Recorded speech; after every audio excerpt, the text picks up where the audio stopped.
कि आखिर स्त्री चाहती क्या है और पति को क्या करना चाहिए ताकि घर में सुख शांति बनी रहे। जय श्री कृष्णा। प्रिय दर्शक बंधुओं, एक बार पुनः स्वागत है आप सभी मित्रों का आपके अपने चैनल दर्पण ज्ञान गागर यूट्यूब चैनल में। प्रिय दोस्तों, आप हमारे सब्सक्राइबर ही नहीं बल्कि आप हमारे परिवार के एक सदस्य हैं और परिवार के सदस्य का ये फर्ज होता है कि अपने परिवार के सदस्य का हमेशा मनोबल बढ़ाते रहें, उसका उत्साह वर्धन करते रहें ताकि वो कुछ अच्छा कर सके।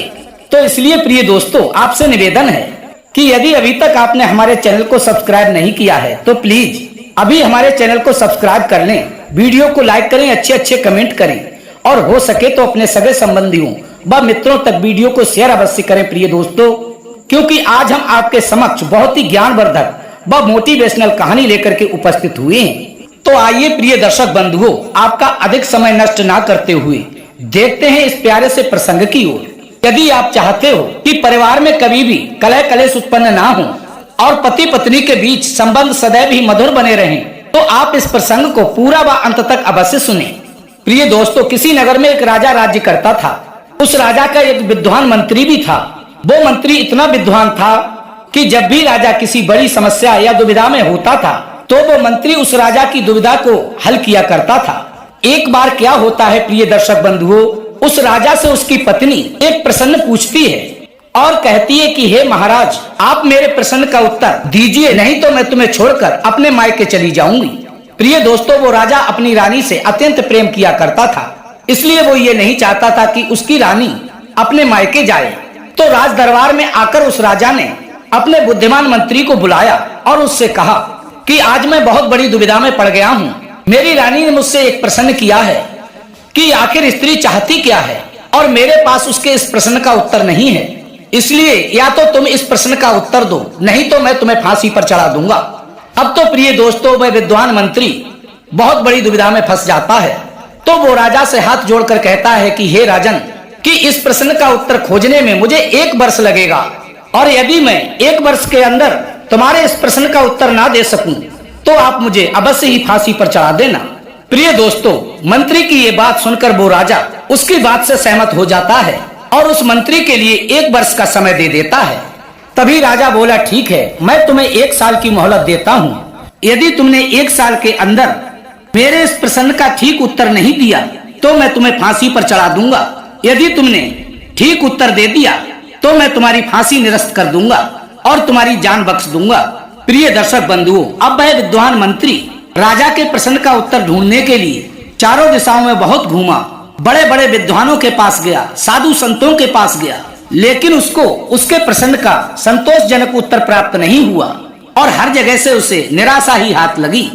प्रिय दोस्तों, जब वह मंत्री प्रश्न का उत्तर खोजकर वापस लौट रहा था तभी उसे मार्ग में एक व्यक्ति मिला और जब उस व्यक्ति ने उस मंत्री को देखा तो वो कहने लगा कि हे भाई, क्या बात है, तुम बड़े ही उदास नजर आ रहे हो, लगता है तुम बहुत बड़ी दुविधा में हो। प्रिय दोस्तों, उस व्यक्ति की बात सुनकर वो मंत्री कहने लगा कि क्या बताऊं भाई, मेरे राजा ने मुझसे एक प्रश्न पूछा है, यदि मैं उस प्रश्न का ठीक उत्तर ना दे सका तो वो राजा मुझे फांसी पर चढ़ा देगा और मेरी जीवन लीला समाप्त हो जाएगी।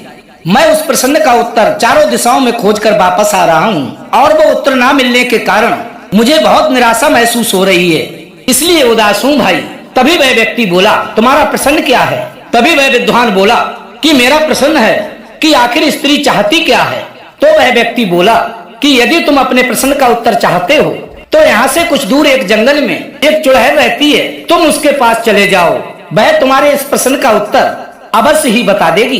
प्रिय दोस्तों, जैसे ही उस विद्वान मंत्री ने उस व्यक्ति के मुख से ये बात सुनी तो वो विद्वान अपने मन में सोचने लगा कि मारा तो मैं वैसे भी जाऊंगा, तो क्यों ना मैं उस चुड़ैल के पास जाकर अपने प्रश्न का उत्तर खोजूं। ये सब सोच विचार करके वह विद्वान मंत्री उस चुड़ैल के पास चला जाता है प्रिय दोस्तों, जो कि एक घने जंगल में खंडर में रहती थी। और जब वह चुड़ैल उस व्यक्ति को देखती है तो वह उससे कहती है कि हे मानव, तुम यहाँ किस लिए आए हो? क्या तुम्हें अपने प्राणों का भय नहीं है? तभी वह विद्वान मंत्री कहता है, मुझे अपने प्राणों का भय है, तभी तो मैं तुम्हारे पास आया हूँ। तभी चुड़ैल बोली, क्या मतलब? तभी मंत्री कहने लगा, मतलब बिल्कुल साफ है, हमारे राज्य का जो राजा है उसने मुझसे एक प्रश्न पूछा है कि आखिर स्त्री चाहती क्या है और मैं उस प्रश्न का उसे उत्तर नहीं दे पाया, और जब मैं उसके प्रश्न का उत्तर नहीं दे पाया तो उसने मुझे फांसी पर चढ़ाने का आदेश दे दिया। मैंने उस राजा से बहुत मिन्नतें की, उनके पैरों पर गिरकर मैं बहुत गिड़गिड़ाया, अपने प्राणों की भीख मांगी और मैंने उनसे कहा कि हे राजन, मुझे आपके इस प्रश्न का उत्तर खोजने में कम से कम 1 वर्ष लगेगी। आप मुझे 1 वर्ष का समय दे दो, उसके बाद आप मुझे फांसी पर चढ़ा देना। और उन्होंने मेरी इस प्रार्थना को स्वीकार कर लिया। लेकिन मैं अपने प्रश्न का उत्तर खोजने के लिए चारों दिशाओं में घूम आया, किसी ने भी मेरे प्रश्न का संतोषजनक उत्तर नहीं दिया। इसलिए मैं आपके पास कुछ सहायता मांगने के लिए आया हूँ। यदि आप मेरी सहायता कर देंगी तो मेरी जान बच जाएगी, अन्यथा राजा मुझे फांसी पर चढ़वा देगा। प्रिय दर्शक बंधुओं, तभी वह चुड़ैल उसकी परेशानी सुनकर कहती है, ठीक है, मैं तुम्हारी सहायता अवश्य ही करूंगी, तुम मुझे अपना प्रश्न फिर से बताइए। प्रिय मित्रों, तभी वह मंत्री कहता है कि मेरा प्रश्न है कि आखिर स्त्री चाहती क्या है।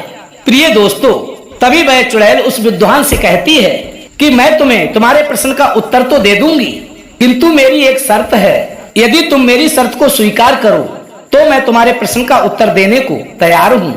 प्रिय दर्शक बंधुओं, तभी वह विद्वान कहता है, ठीक है, आप मुझे अपनी शर्त बताइए।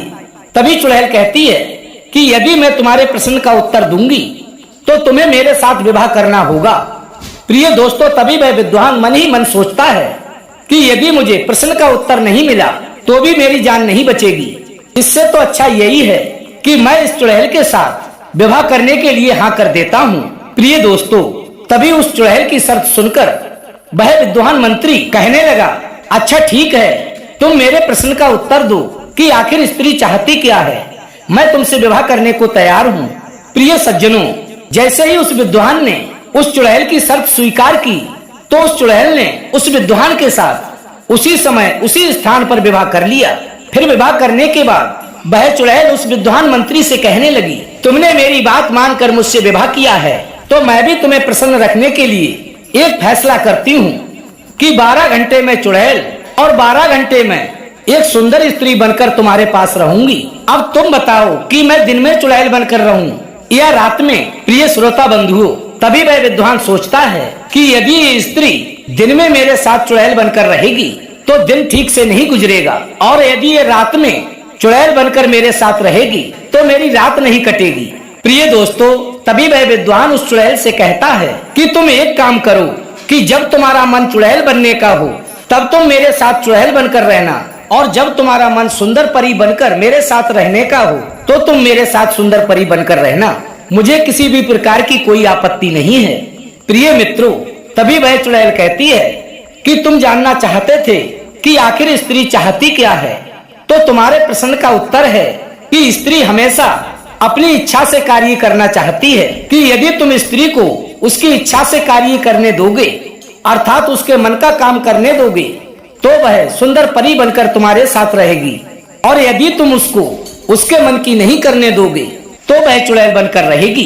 प्रिय मित्रों, जब उस विद्वान को चुड़ैल के द्वारा अपने प्रश्न का उत्तर मिलता है तो वह राजा के पास पहुंचता है और राज दरबार में पेश होकर राजा को प्रणाम करके बताता है कि हे महाराज, मैंने आपके प्रश्न का उत्तर ढूंढ लिया है। तो राजा कहता है, अच्छा ठीक है, तो तुम अतिशीघ्र मेरे प्रश्न का उत्तर बताओ। तो प्रिय दोस्तों, वह विद्वान राजा से कहता है कि हे महाराज, आपका प्रश्न था कि आखिर स्त्री चाहती क्या है। तो महाराज, स्त्री हमेशा अपने मन का कार्य करना चाहती है, चाहे जो भी कार्य हो वो उसकी इच्छा से ही हो। प्रिय दोस्तों, उस विद्वान के द्वारा प्रश्न का उत्तर सुनने के बाद वो राजा पूर्ण रूप से संतुष्ट हो गया, और इस प्रकार से उस राजा ने उस विद्वान की जान को बख्श दिया।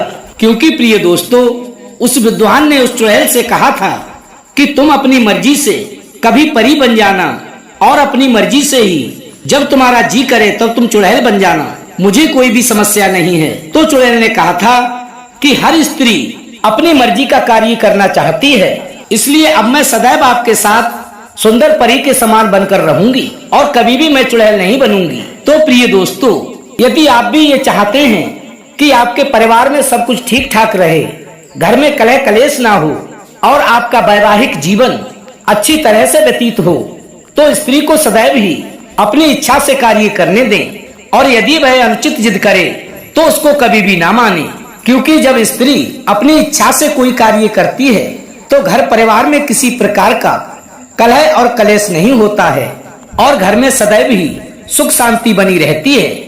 प्रिय दोस्तों, ये बात सुनने के बाद राजा अपनी रानी के पास जाता है और अपनी प्रिय रानी के लिए उसके प्रश्न का उत्तर बताता है। तो रानी अत्यंत प्रसन्न होती है और कहती है कि हे राजन, यही तो मैं चाहती हूँ। अब आप मेरी बात को भली भांति समझ गए होंगे, इसलिए आप मुझे मेरी मर्जी का उचित कार्य करने दिया करें, मेरे कार्य में हस्तक्षेप ना किया करें। इस प्रकार प्रिय दोस्तों, राजा और रानी बड़े ही प्रेम से रहने लगे। तो कैसी लगी आज की हमारी ये ज्ञानवर्धक कहानी? प्रिय दोस्तों, यदि अच्छी लगी हो तो वीडियो को लाइक करें, अच्छे अच्छे कमेंट करें, हो सके तो अपने सगे संबंधियों व मित्रों तक वीडियो को शेयर अवश्य करें। प्रिय दोस्तों, और यदि अभी तक आपने हमारे चैनल दर्पण ज्ञान गागर यूट्यूब चैनल को सब्सक्राइब नहीं किया है तो प्लीज अभी सब्सक्राइब कर लें। फिर मिलेंगे इसी प्रकार की ज्ञानवर्धक चर्चा के साथ। इसी के साथ प्रिय दोस्तों, राधे राधे, जय श्री कृष्णा।